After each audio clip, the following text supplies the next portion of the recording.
Hello dear student, कैसे हैं आप लोग। आशा करते एकदम मस्त होंगे, स्वस्थ होंगे और अपने पढ़ाई को एकदम बेहतर तरीका से करेंगे। यदि आप क्लास 10 के स्टूडेंट हैं और आपको 2026 का बोर्ड एग्जाम देना है तो आपके लिए वीडियो बहुत ज्यादा इंपॉर्टेंट होने वाला है।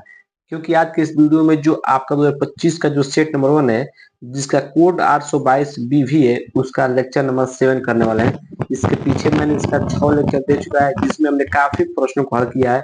तो यदि अभी तक आपने उन वीडियो को नहीं देखा है तो चैनल के प्लेलिस्ट में जाइए, वहां पर सभी वीडियो क्रम से है, उन सभी वीडियो को आप देख लीजिए। यदि आप 2026 बोर्ड एग्जाम में 95 प्लस स्कोर करना चाहते हैं तो 2025 के जितने भी सेट हैं, कितने सेट हैं, टोटल 7 सेट हैं। यदि इन सातों सेट को आप अच्छे से लगा लेंगे तो कन्फर्म यहाँ से आपका 95 प्लस पूरा हो सकता है बिना किसी दिक्कत के। तो आपको कुछ नहीं करना है, बस इन्हीं 7 सेट को कंप्लीट करके जाना है। ये आपका सेट नंबर 1 चल रहा है, इसी तरह मैं सातों सेट को कंप्लीट कर दूंगा ताकि आपको कोई भी दिक्कत ना हो। ठीक है, तो चलिए वीडियो को स्टार्ट करते हैं। और वीडियो को स्टार्ट करने से पहले यदि हमारे चैनल पर नए हैं तो चैनल को सब्सक्राइब कर लीजिएगा, वीडियो को लाइक और प्यारा सा कमेंट जरूर कीजिएगा।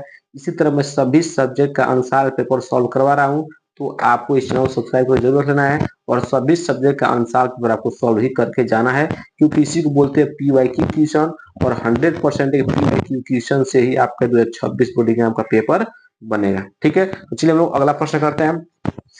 इसमें हमने आपको टोटल यहाँ तक प्रश्न कराए थे, मैं आपको दिखाया था, मैंने कहाँ तक करा दिया था। यदि आप मेरा पिछला वीडियो देखेंगे तो आपको पता होगा मैंने कहाँ तक क्वेश्चन कराया था।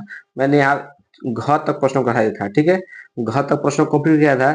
इस वीडियो में हम लोग अगला प्रश्न करेंगे। अगला प्रश्न अंग है, जो वेरी वेरी मोस्ट इंपोर्टेंट प्रश्न है, वेरी वेरी मोस्ट इंपोर्टेंट प्रश्न है और 2026 के पेपर में इसका आना तय है।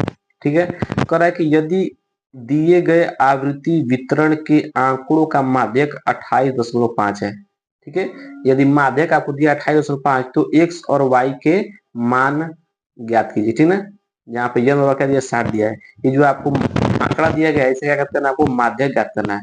माध्यक आपको दिया है, ठीक है, लेकिन आपको एक्स और वाई, इस एक्स का और वाई का मान ज्ञात करना। मोस्ट इंपोर्टेंट सूत्र है, प्रश्न है, सॉरी प्रश्न है, ये बोर्ड एग्जाम में 100% छपेगा ही छपेगा। ठीक है, तो माध्यक दिया है और आपको एक्स और वाई का मान ज्ञात करना है। तो चलिए मैं इसको साइड करता हूँ और इसको सॉल्व कैसे करना मैं आपको बताता हूँ। यदि आपने इसी तरह किया तो आपको पूरा फुल नंबर एग्जाम मिलेगा। ठीक है, सबसे पहले क्या करना है, सबसे पहले क्या करना है, सबसे पहले आपको इस तरह का डायग्राम ड्रॉ करना है। ठीक है, उसके बाद आपको क्या करना है, मैं जैसे कर आपको वैसे ही एग्जाम में लिखना है। ठीक है, यहाँ पर आपका इस तरह का आपको डायग्राम को बना लेना है। ठीक है, एग्जाम में भी आपको इतना ही करना है। ठीक है, इसमें आपको लिखना है वर्ग अंतराल। इसमें क्या लिखना है आपको, इसमें लिखना है आपको वर्ग अंतराल, जो आपके प्रश्न में दिया रहेगा, हमेशा दिया रहेगा वर्ग अंतराल। वर्ग अंतराल जो आपको प्रश्न हमेशा दिया रहेगा। ठीक है, फिर आपको क्या है, बारंबारता, जिसको बारंबारता को हम लिखते हैं एफ आई से। किसे लिखते हैं, बारंबारता को जो प्रश्न दिया है उसे लिखते हैं एफ आई से, चाहे एफ लिख दीजिए। ठीक है, उसके बाद इसमें इसमें आपको अगर माध्य पूछा है तो माध्य के लिए आपको निकालना पड़ेगा संचयी बारंबारता। क्या निकालना पड़ता है, संचयी बारंबारता। ठीक है, जिसको हम लिखते हैं सी एफ से। किससे लिखते हैं, सी एफ। ठीक है, आपको प्रश्न में हमेशा आपको दो चीज दिया जाएगा, वर्ग अंतराल और बारंबारता। एफ आई को मतलब होता है बारंबारता। ठीक है, ये आपको दो चीज हमेशा दिया रहेगा, आपको संचयी बारंबारता हमेशा निकालना पड़ेगा। ठीक है, ठीक है, तो चलिए आपको वर्ग अंतराल क्या दिया है, दिया आपको 0 से 10। क्या दिया, 0 से 10, 10 से 20, 20 से 30, 30 से 40, 40 से 50 और 50 से 60। ये आपको प्रश्न में दिया है। और बारंबारता क्या दिया है, 0 से 10 आपको दिया है 5, 10 से 20 दिया है x, 20 से 30 दिया है 20 और 20 30 से 40 दिया है आपको कितना, 15। ये हो जाएगा y, ये हो जाएगा 5। ठीक है, इस तरह का आपको प्रश्न में दिया है। अब बहुत संचयी बारंबारता निकालना है। संचयी बारंबारता कैसे निकल, ध्यान से संचयी बारंबारता निकालने से क्या कहते हैं, पहला वाला हमेशा सेम लिखते हैं, जैसे वैसे लिख दीजिए। ठीक है, संचयी बारंबारता कैसे निकालते हैं, जो पहला बारंबारता दिया या फाइव दिया है उसको सेम टू सेम लिखिए, फिर अगला वाला जोड़ दीजिए। इसमें 5 में जब x जोड़ेंगे तो हो जाएगा 5x, 5 प्लस x हो जाएगा। ठीक है, फिर आप इसको इसमें जोड़िए तो हो जाएगा 20, 5 25 प्लस x, फिर आप इसको जोड़िए हो जाएगा 30, 40 हो जाएगा, 40 प्लस x हो जाएगा। अब आप 40 प्लस x को इसमें जोड़िए तो हो जाएगा 40 प्लस एक्स प्लस वाई हो जाएगा। 40 में जोड़े तो हो जाएगा 50 प्लस एक्स प्लस वाई हो जाएगा। ठीक है, संचय बारह आपका निकल गया। संचय बारह कैसे निकालते हैं ध्यान से, पहला वाला आंसर लिखते हैं, फिर जो दूसरा का इसका निकालेंगे संचय बार था, इसको जोड़ देंगे, क्या करेंगे इसको ऐड करेंगे और इसको यहाँ पे लिख देंगे। ठीक है, फिर इसमें इसका निकालना होगा संचय बार था, तो 5 प्लस एक्स को इसको इसमें ऐड करेंगे और यहाँ पे लिख देंगे, फिर इसको इसमें ऐड करेंगे, फिर इसको यहाँ पे लिख देंगे, फिर इसको ऐड करेंगे, फिर यहाँ पे लिख देंगे, फिर इसको ऐड करेंगे, यहाँ पे लिख देंगे। ठीक है, इस तरह आपको संचय बारह निकालना है। संचय बारह निकालते हैं आपका आधा खेल खत्म हो जाएगा। ठीक है, फिर आपको जो प्रश्न है, प्रश्न का अब देखिएगा, माध्य का सूत्र क्या होता है ध्यान समझिएगा। माध्य का जो सूत्र होता है, माध्य की इक्वल क्या होता है, माध्य की इक्वल टू आपका होता है, माध्य की इक्वल टू सूत्र क्या ध्यान समझिएगा। माध्य की इक्वल होता है यल प्लस कोष्टक में n/2 माइनस सी एफ बटा एफ आई इंटू एच, ये आपका माध्य का सूत्र होता है। ठीक है, ये आपका माध्य का सूत्र होता है यल प्लस कोष्टक में n/2 माइनस सी एफ बटा एफ आई इंटू एच। ठीक है, अब देखिए आपको माध्य कितना दिया है 28.5 आपको प्रश्न में बोला है। ठीक है, अब देखिए ध्यान से देखिएगा, आपको माध्यक प्रश्न में 28.5 बोला है, तो देखिएगा 28.5 देखना है कि किस वर्ग अंतराल के बीच में आएगा।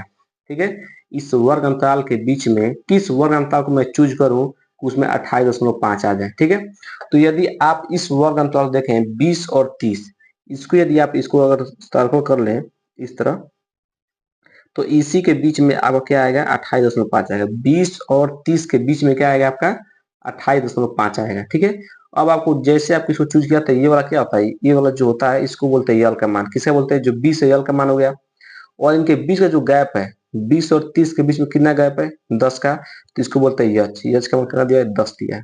ठीक है, इसको बोलते हैं यफ, इसको क्या बोलते हैं, इसको बोलते हैं सॉरी इसको बोलते हैं यफ आई। क्या बोलते हैं, यफ आई बोलिए चाहे यफ बोलिए। ठीक है, आज जो ये सर्कल के ऊपर वाला इसको बोलते हैं सी एफ। क्या बोलते हैं, सी एफ। ठीक है, देखिएगा अब आपका प्रश्न एकदम सॉल्व हो चुका है। ठीक है, क्या करते हैं, जो आपका माध्यक दिया होता है 28.5, ये देखते हैं किस वर्ग अंतराल के बीच में आएगा। ठीक है, तो ये 20 और 30 के बीच में आएगा, जिस वर्ग अंतराल के बीच में आएगा उसको क्या करना है, इस तरह घेरा कर लेना है। ठीक है, इसमें जो पहला वाला होता है यल का मान होता है, इनके बीच का जो अंतर होता है वो यच का मान होता है। ठीक है, और ये वाला यफ, क्योंकि यफ आई यही है तो इसमें यफ का मान होता है, यफ आई का मान होता है।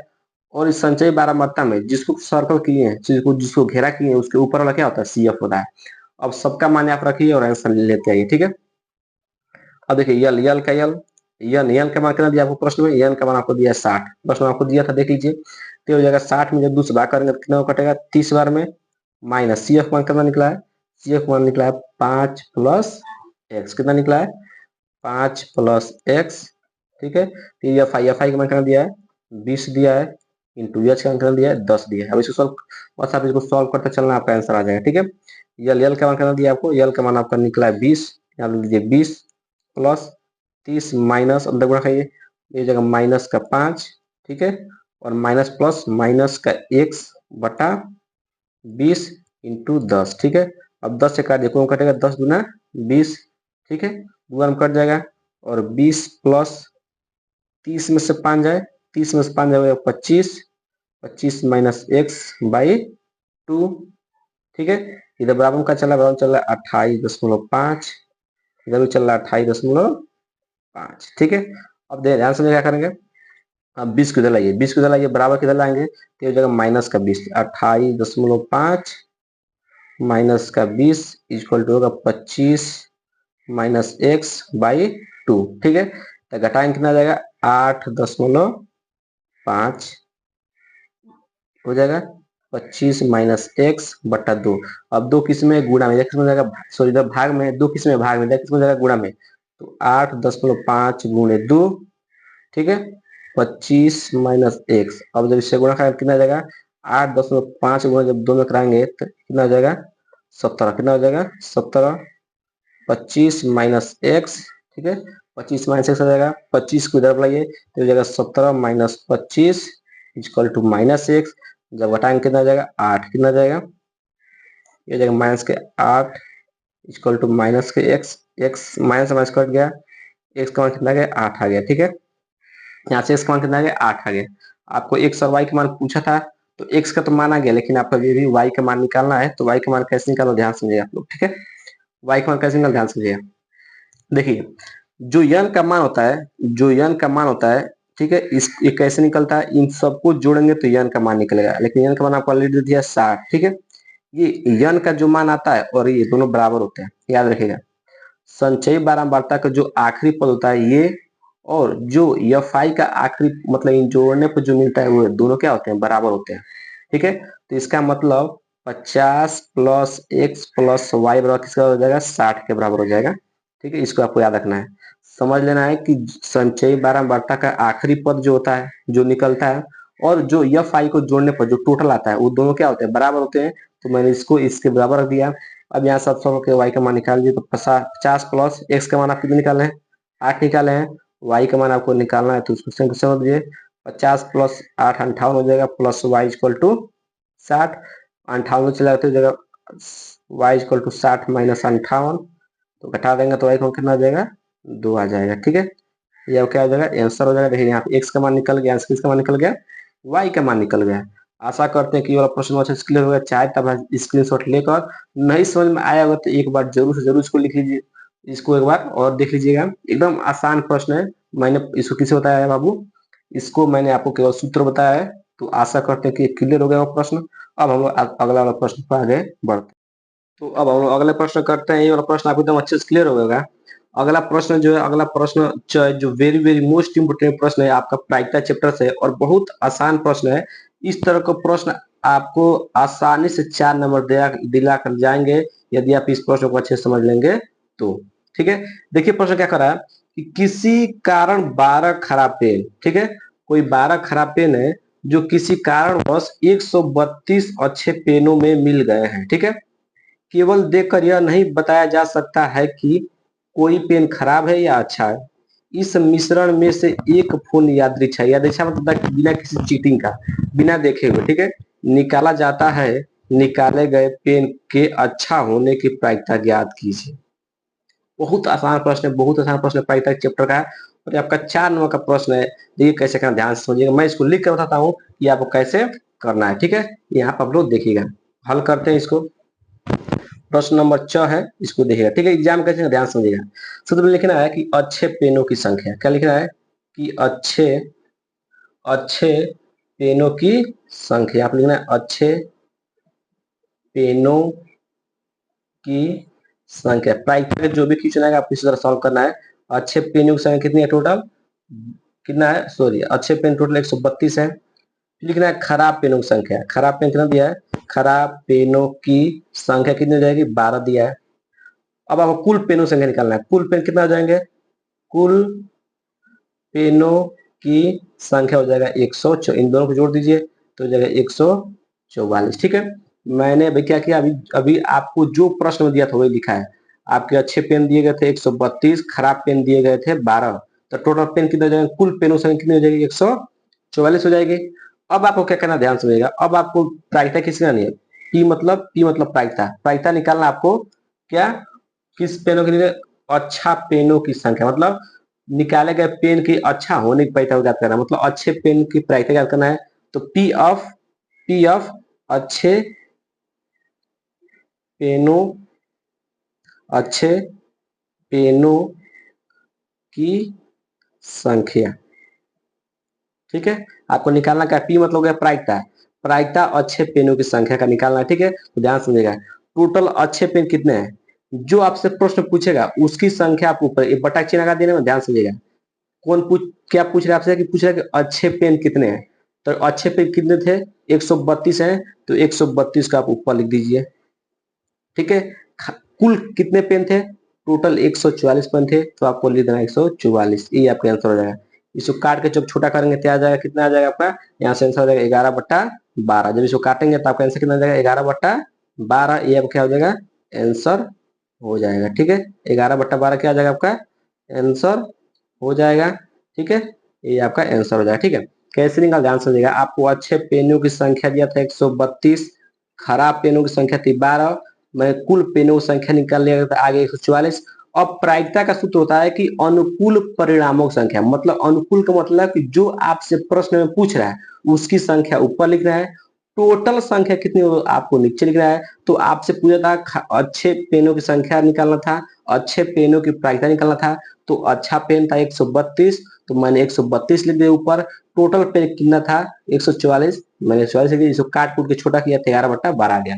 यदि आपसे प्रश्न पूछा होता कि खराब पेनों की संख्या की प्रायिकता बताइए, तो खराब पेन कितने टोटल 12 और टोटल पेन कितने 144, तो 12/144 आंसर हो जाता।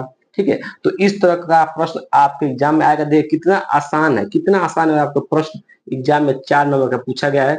तो आशा करते हैं कि ये वाला प्रश्न एकदम अच्छे से क्लियर हो गया होगा। अब आपका अगला जो प्रश्न है, जो प्रश्न अगला आगे बच रहे हैं, तीसरा, चौथा और पांचवा, जो हर एक में अथवा करके दिया है, इसको हम लोग अगली वीडियो में कवर कर लेंगे। एक ही वीडियो में मैं सबको निपटा दूंगा। ये आखिरी वीडियो आएगा जिसमें आपका सेट नंबर 1 पूरी तरह से क्या हो जाएगा, कंप्लीट हो जाएगा। वीडियो कैसा लगा है कमेंट बॉक्स में जरूर बताइएगा।